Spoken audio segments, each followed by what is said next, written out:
ফাইলিরিয়াসিস বা এলিফ্যান্টিয়াসিস বা আমরা বাংলায় একে হস্তিপদ বা হাতিপাও বলে থাকি। অনেকেই হয়তো আপনারা দেখবেন যে আপনাদের পায়ে বা হাতে যথেষ্ট মোটা হয়ে যাচ্ছে, আপনার যে অ্যাঙ্কেল যেটা রয়েছে, গোড়ালি আমরা যেটাকে বলি, মোটা হয়ে থাকছে, ফুলে থাকছে, বা আপনার হাঁটুর নিচের যে অংশটা, কাফ মাসল থেকে যে নিচের অংশটা, সেই জায়গাটা আপনার ফুলে থাকছে, ভারী হয়ে থাকছে।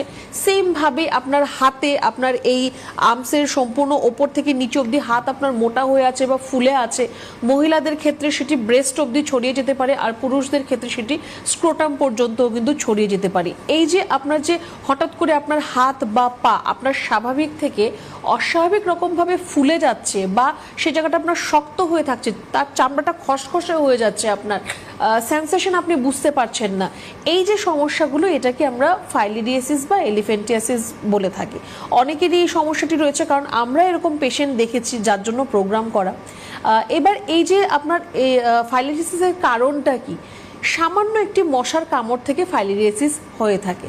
এটি একটি প্যারাসাইটিক রোগ, মানে প্যারাসাইট থেকে এই ফাইলিরিয়াসিসের মতো সমস্যা আসে, কিন্তু সেটা কিন্তু আপনার মশার কামড় থেকে হচ্ছে, সেটা কিউলেক্স বা এডিনোসিস মশা যেরকমই রয়েছে, সেখান থেকে আপনার এই প্যারাসাইটগুলো আপনার শরীরের মধ্যে প্রবেশ করার পর যে লিম্ফ নোডগুলো যেগুলো রয়েছে আমাদের সারা শরীরের মধ্যে, মানে সূক্ষ্ম সূক্ষ্ম কিছু চ্যানেল রয়েছে, ওই চ্যানেলগুলোর মধ্যে গিয়ে সেই প্যারাসাইটগুলো ঘর তৈরি করে।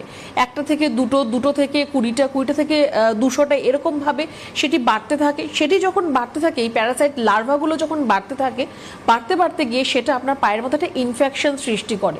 এমন নয় যে আপনার দুটো পায়ের মধ্যেই হবে বা দুটো হাতেই হবে, যে কোনো একটা পায়ে হতে পারে বা যে কোনো একটা হাতেও আপনার হতে পারে। ইনিশিয়ালি আপনার হয়তো মনে হবে পাটা একটু সামান্য ফুলছে, ঠিক আছে, হয়তো পা ঝুলিয়ে বসার জন্য এটা হচ্ছে, বা অতিরিক্ত আপনি জল খাচ্ছেন তার জন্য হচ্ছে, বা কিডনির সমস্যা বা আপনার হার্টের সমস্যা। কিন্তু আস্তে আস্তে আপনি দেখবেন যে এই পা ফোলাটা আপনার অস্বাভাবিক রকমভাবে ফুলে যাচ্ছে। শুধু ফুলে যাচ্ছে না, স্কিনটা আপনার একদম খসখসে হয়ে যাবে, বা ওই জায়গাটা আপনার শক্ত হয়ে থাকবে।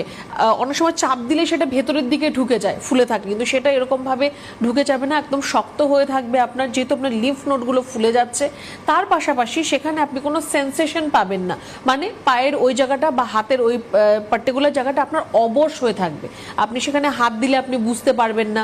ধীরে ধীরে সেখানে আপনার ব্যথা শুরু হবে, আর ব্যথা একটা সময় এতটা মারাত্মক হয়ে যাবে যে আপনার ব্যথার জন্য আপনার হয়তো আপনি ছটফট করতে থাকবেন, কোনো ধরনের কোনো সলিউশন আপনি পাবেন না। আপনি যতই ওষুধ খান, কোনো সলিউশন আপনার হবে না, জায়গাটা আপনার রেডনেসের মতো লাল হয়ে যাবে। তো এই সমস্যাটি আমরা অনেকেই নেগলেক্ট করে থাকি, যেহেতু ইনিশিয়াল থেকে সেটা বোঝা যায় না। অনেক সময় সেটা কিন্তু সাইলেন্ট থাকে, এই যে ফিচার্সগুলো, এই যে সিমটমসগুলো অনেক সময় সাইলেন্ট থাকে। চাইল্ডহুডেই কিন্তু এই সমস্যাটি বেশিরভাগ দেখা দেয়। আস্তে আস্তে আপনি যখন বড় হবেন, তখন গিয়ে তার সাইলেন্ট সিমটমসটা আপনি বেশিভাবে বুঝতে পারবেন, বা আপনি বুঝতে পারবেন। ইনিশিয়ালি কিন্তু অনেক সময় তার কোনো সাইলেন্ট সিমটমস বোঝা যায় না, আর যেহেতু আপনার বাইরে থেকে আপনি বুঝতে পারছেন না, স্বাভাবিকভাবে আপনি কোনো টেস্টও করাবেন না, যে টেস্টের মাধ্যমে কোনো সমস্যা রয়েছে কিনা সেটা আপনি জানতে পারবেন। অনেক সময় অনেকটা দেরিতে সেটা কিন্তু আপনার ডায়াগনোসিস হয়ে থাকে, আর তখন অনেকটা হয়তো আপনার সমস্যাও সৃষ্টি হয়ে যায়। শুধু যদি ইনিশিয়ালি আপনার থাকে যে অবশ হয়ে থাকছে, সেটার জন্য আপনি আলাদা ট্রিটমেন্ট করতে পারেন। কিন্তু আপনার যদি এরকম মারাত্মক ব্যথা হয়, তখন কিন্তু আপনার ট্রিটমেন্টটা একটু আপনাকে সময় দিতে হবে, একটু ধৈর্য ধরতে হবে, একটু লং টার্ম আপনার ট্রিটমেন্ট কিন্তু এখানে প্রয়োজন রয়েছে। কিন্তু আয়ুর্বেদের ট্রিটমেন্ট